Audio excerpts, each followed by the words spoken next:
பசங்களோட லஞ்ச் பாக்ஸ்க்கு என்ன கொடுத்தாலும் திருப்பி வருதா? இதை மட்டும் ஒருக்க கொடுத்து பாருங்க, கண்டிப்பா சொல்றேன் காலியா தான் வரும். என்னோட ஸ்டைல்ல ஒரு மஷ்ரூம் தொன்னை பிரியாணி எப்படி செய்யலாம் பார்க்கலாமா? நான் இன்னைக்கு 2 கப் ஜீரக சம்பா அரிசியை ½ hour ஊற வச்சிருக்கேன். 200 கிராம் மஷ்ரூமை நல்லா கட் பண்ணி வச்சுக்கோங்க. இந்த டைம்ல நம்ம 3 ஸ்பூன் கர்டு, 1 ஸ்பூன் வத்தல் பொடி, ஒரு ½ ஸ்பூன் மஞ்சள் பொடி, அதுக்கப்புறம் கொஞ்சமா தேவையான அளவுக்கு உப்பு இதெல்லாம் சேர்த்து நல்லாவே மேரினேட் பண்ணி ஒரு 15 மினிட்ஸ் ஓரமா வச்சுக்கோங்க.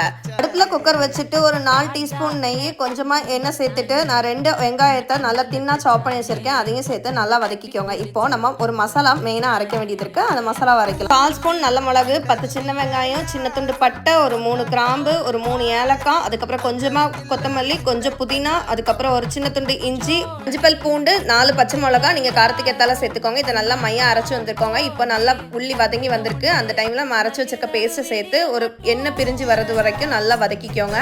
இந்த டைம்ல நம்ம ஊற வச்சிருக்க மஷ்ரூமையும் இது கூட சேர்த்து நல்லா வதக்கி விட்டுக்கோங்க.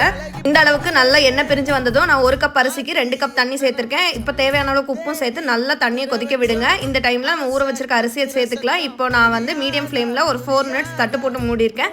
இப்போ அரிசியும் தண்ணியும் சம அளவில் வந்திருக்கு. கொஞ்சமா நெய் ஊற்றி குக்கர் மூடி போட்டு இருக்கிறதுலே ஸ்லோ ஃப்ளேம்ல ஒரு 7 மினிட்ஸ் வச்சுக்கோங்க. இப்போ ஸ்டவ் ஆஃப் பண்ணிட்டு ஒரு 10 மினிட்ஸ்க்கு அப்புறம் விசில்லாம் போனதுக்கு அப்புறம் திறந்து பார்த்தீங்கன்னா சும்மா உதிரியா மஷ்ரூம் பிரியாணி தயார். நான் இதுக்கு வெங்காய பச்சடியும் பப்படமும் வச்சு சாப்பிட்டேன். உங்களுக்கு இது கூட எது வச்சு சாப்பிட்டா பிடிக்குன்னு மறக்காம கமெண்ட் பண்ணுங்க. Happy cooking. பாய்.